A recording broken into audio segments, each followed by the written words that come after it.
And welcome to this week's edition of the Construction CPA's Coffee Cafe. I am the Construction CPA, Lisa Raish. We are dropping the hammer on cash flow problems so you can build things that matter.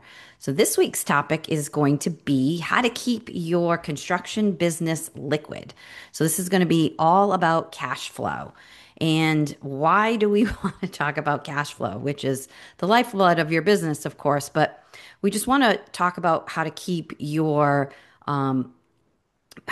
and maintain healthy cash flow by we're going to talk about doing things like forecasting, managing your accounts, and then for many of you who are in seasonal parts of the country, really navigating those seasonal fluctuations, especially when it get to the winter time, it gets a little cooler, so your work might slow down.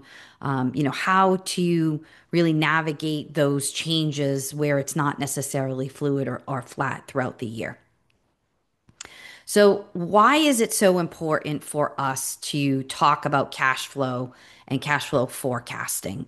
We talk about that a lot on here for a reason.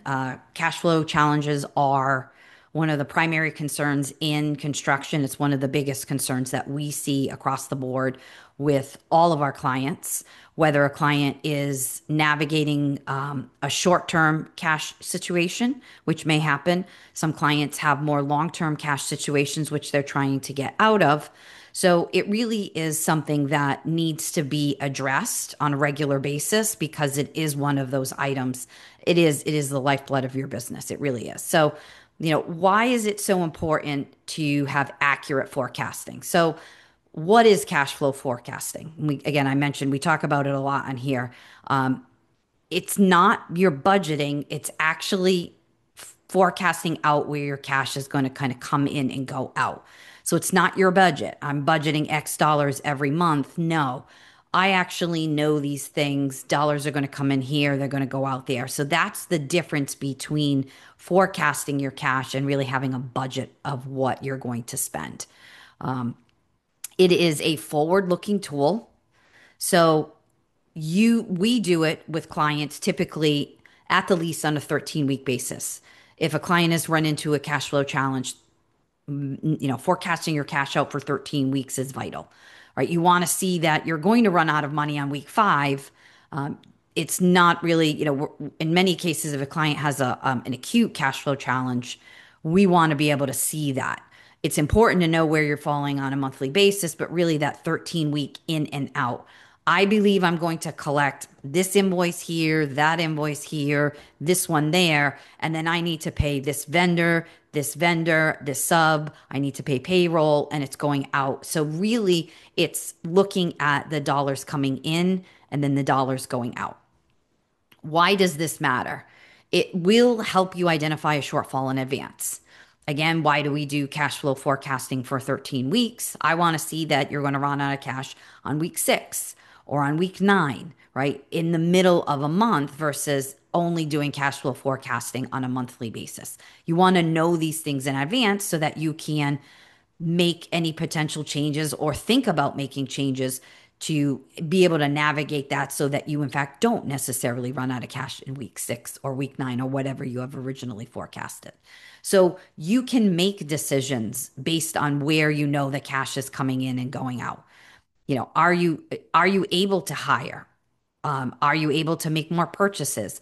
What projects are you going to schedule? So being able to project your cash out is going to help you to make the best decisions possible. It's always best practice. We talk about 13 weeks, but you also want to forecast out 3 to 6 months at a time, right? So what's the acute need? What's that need in the next, 4, 8, 12 weeks, which again is incredibly important. But then what happens after that 3 months, right? What's happening in month 4, month 5? Do we have another challenge? Are we coming into seasonality? Are we coming into winter months where now you won't have as much cash coming in because you're not working as many projects and so on? So it is it is best to, again, you start with the 13 weeks, but going out 3 to 6 months is incredibly helpful. You're going to use your historical data. What do you know? I have invoiced out these 6 invoices. When do I think I'm going to get paid on those? I have all of these expenses in accounts payable I need to pay. When do they need to get paid out, right? So when is my cash coming in? When is it going out? And again, you're also going to think about now when you're forecasting out your 13 weeks or even your 6 months. Again, we just mentioned seasonality. Are you going to come into a period where there isn't as much coming in? But what's still going out, right? You're going to still have those operational expenses that come in every month, regardless of whether you're working. So you want to use your historical data, but also your seasonality, right? Do you have trends around the seasons when you slow down? Again, wintertime is a big one for many businesses. If even if you aren't in a cold climate area, most construction usually slows down in December and into January. People aren't necessarily renovating their kitchens in December as they're heading into the holidays, and in some cases don't really have a lot of cash after the holidays, etc. So, do you have those seasonality, those trends in your business? You may not, but you want to think about those things. Where do you think you might slow down so you can kind of get ahead of that need to put additional cash out that may not in fact be coming in? And you also want to think about your project timelines when you are, in fact, building these forecasts out. Are you getting close to the end of a project? Are you starting a project? Are you starting a project that's going to require you to outlay significant expenses to get those initial materials in place, right? So, those are all the things that you want to think about. That 13 weeks, that 6 months. You're going to use your historical data. Do you have seasonality? Do you have cold weather months that you have to think about? Do you have projects stopping? Do you have projects starting? Are you in the middle of a project? Do you have a project that's just stalled for whatever reason, right? These are all things you want to think about when you are developing out your cash flow forecast. So what kind of tools do you want to use? So you can use a spreadsheet. That's usually what we start with when we work with clients is we start them on a basic spreadsheet showing you the cash coming in and out. It does work. Again, it requires the manually entering the information in, moving it around, and so on. There are accounting softwares out there. There are, again, needs like anything else. They are not 100%. So they're going to require you to put some inputs in order to get the output that you're looking for. There is no one is better than the other. A smaller entity may, in fact, want to use a spreadsheet. It may not need to do anything elaborate. A larger entity may want some sort of accounting software in order to do this. So, as with anything else, we always recommend that you consult your CPA or your EA or the bookkeeper that you're using to find out what tools they might be using, what tools they might recommend, the best way to get started, if they can help you with it or they can do it for you. So, again, there are a couple of different options there. We typically start a client out on an Excel spreadsheet. Why? We want to get them in the habit of actually pulling that information together and knowing what we need in order to really develop that out to see where the cash is going to come in and where the cash is going to go out. So, cash flow. It's not just doing the forecasting. It's really, are you managing your receivables and your payables, right? So, are you managing your accounts receivable? This is you actually getting paid. Are you managing your accounts payable? This is actually you paying other people, right? So, what do you want to do with your accounts receivable? You want to invoice promptly. You want to do it clearly. If the customer has a specific way to remit invoices to them so that you, in fact, do get paid, you want to make sure you follow the steps that the customer has for, in fact, getting paid. In many cases, where we see problems with clients getting paid is they're not following the process that the customer has for them to, in fact, get paid. So you want to invoice them in a timely fashion. Don't wait, 6 or 8 weeks to invoice. Invoice, in most cases on that monthly basis, and make sure you're clear with what your process is and what their process is so that you can, in fact, get paid. And you don't hold up getting paid because you did not follow their process. When it comes to you getting paid, you need to have more than one way to pay. The days of just accepting a check are long gone. So you're going to need to think about an electronic means for someone to pay you, whatever that happens to be. offering ACH, offering some sort of credit card payments, whatever that is, find the right tool for you. But you do need to offer more than one way for your customers to pay. If you make it hard for them to pay you, it's going to take you longer to get paid. You're going to want to use some sort of contract terms, some sort of progress billing. For those of you that are in larger projects, you're typically invoicing out on a monthly basis. Ensure you do, in fact, invoice on a monthly basis so that you can get that invoice in and then you can get paid. So you're not waiting till the end of a project to get paid. You're getting paid at certain points, whatever the milestones may happen to be. And you want to make sure with anything else, you want to follow up consistently and do it in a professional manner. So however you're invoicing and however you're communicating with that customer, make sure you're going back and you are following up with them regularly to, in fact, ensure they did receive your invoice. They received the invoice and they have everything that they need in order to pay you. You follow up and ask them, you have everything. What's the status of payment? What is the expected payment date? And you're doing this gentle nudges, emails on a regular basis, but you've got those scheduled out. I send an invoice on day 5, day 10, day 13, however it is, but you have a system and you consistently follow that system, is that will help you to get paid in a quicker fashion instead of, oh, I sent an email on day 10, then I didn't send another email until day 25. And no, if you're sending those consistent emails regularly, just following up with whomever on that side, on their AP side to get paid, just ensuring you've submitted everything appropriately and what do they think the expected payment date is. Again, just following up, letting them know that you're still there. And of course, if maybe you in fact did not submit something correctly, it gives you the opportunity now early on to say, oh, I didn't submit this one item. Let me get you this one item so that I can ensure that we get paid. So let's talk about payables. This is you actually paying people, right? So you need to prioritize based on your due date and your importance. So who's or what's the most important in the next 2 or 3 weeks, especially if now you've hit a cash flow crunch, who do you have to pay, right? Who's important to pay, which ones are due. So now this is where you start to prioritize what is going to go out based on how important it is to you. And so going back to the Excel spreadsheet, this is where we go back with clients and now we're asking the question, okay, client, you owe this one, this one, this one, these are the dates you owe these things. How important, on the scale of like 1 to 7, who's the most important to be paid, et cetera, and really mapping that out and determining where and when you're going to pay these certain items, especially if you've run into a cash flow challenge.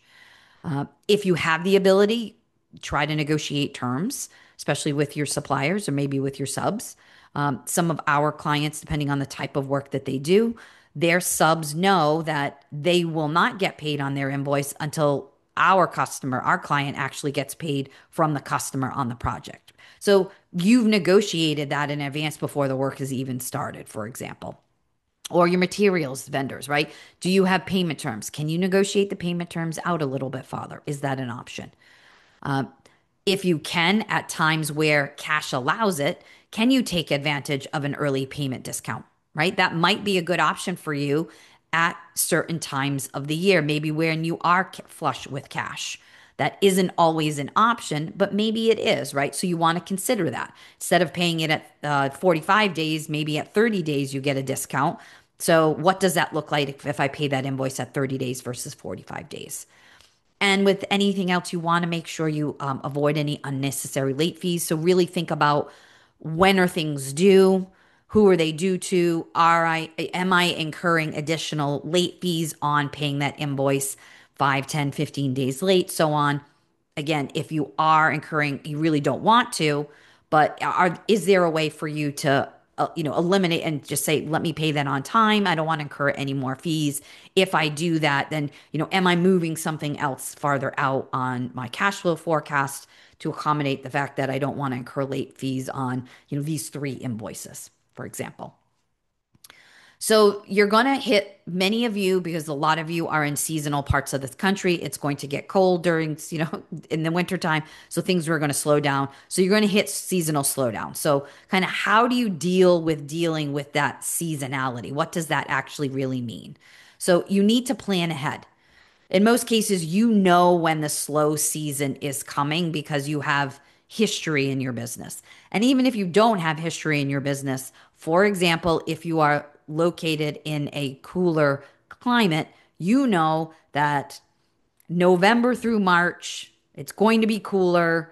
You're going to slow down. You know that in advance. So if we have history, let's look at what has historically happened in those slow seasons and what can we learn from that.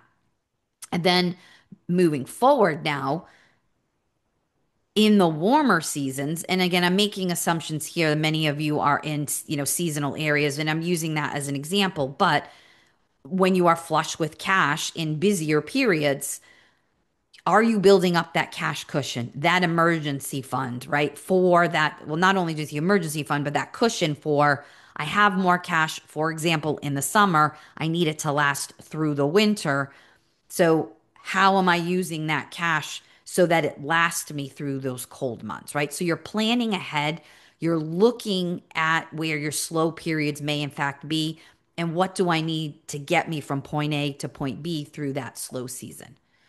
Now you're going to think about your projects too and kind of the timing on those projects. So, do you have the ability?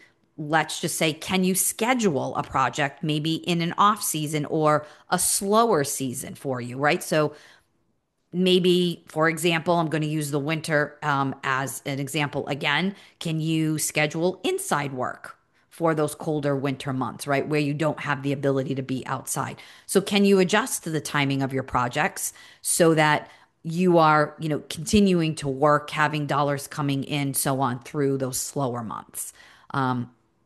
And if you can, you might, if you have the ability to, depending on the type of work you're doing, can you kind of put certain types of projects together at certain times of the year so that you don't have your labor or your team members who are sitting there idly, like, really nothing to do? Or, your equipment is not doing anything. Do you have the ability to kind of put things together at certain times to keep people and equipment, et cetera, and working? You might have the ability to here and there kind of cut your costs at certain times of the year or certain periods. So, for example, you would not expect to have things like overtime, et cetera, during a slow period. So, again, you shouldn't have those. Those are places where you could potentially cut. You might have overtime over your summer months, but going into the winter, really, it should just be your basic hours. No overage is there. Are you the type of business where you have some level of inventory on hand? Are you keeping some level of inventory, um, you know, for in storage for the next project? Do you have the ability to reduce that inventory, right? Not buy as much in order to kind of cut some costs. And one of the things that you might want to consider also is the difference between renting a piece of equipment and actually buying it. So if you're just renting it, you're renting it for the times that you are, in fact, using it. If you've purchased it, now in most cases, you probably have a note that you're paying. So you're paying this note or this loan on a monthly basis. So is there a way for you to kind of cut that out and say, well, we're not going to actually buy the equipment. We're going to rent the equipment instead. So again, those can be sometimes small cost cutting measures that you can use, but again, that will help you with your cash flow forecasting as well. And in some cases, some of you I've noticed, especially on our side, you might actually take those slower seasons to build up your pipeline of your work for the next busy season. Do you have the ability to nurture some of your leads, right? Some of your warm leads for that next season? Do you have the ability to do maybe maintenance for people or off-season services? For example, a number of our construction clients who are slower in the winter time. If they are in cold climates, they may be plowing in those winter months, right? So again, there's an opportunity potentially to do some additional smaller types of work during those slow months to help you with your overall cash flow. But then all of these things that we just talked about, you're in fact projecting them and then forecasting them into your cash flow as you move forward. So, kind of what are today's takeaways from this topic? it really is that you have to do planning in advance, right? You need to take your historical information. That means you need to have some good, solid historical books to work from, as along with what you already know from your own personal history, and really mapping out that cash coming in and that cash going out, using that seasonality in that cash flow forecasting as well, but really getting, and you can get down to the minutia into that weekly, which will really help you combat, especially if you're in a slow season right now, whether it be something happened in your business or you're just physically in a slow season. It really helps you to navigate those slow periods and navigate the lulls in that cash flow so that you can get ahead of it, and then really think about when do we expect that next slow season to be, and can we start to put some money away for that next slow season. So as always, we look forward to seeing you here every Friday. Have a wonderful weekend, and we'll see you next week.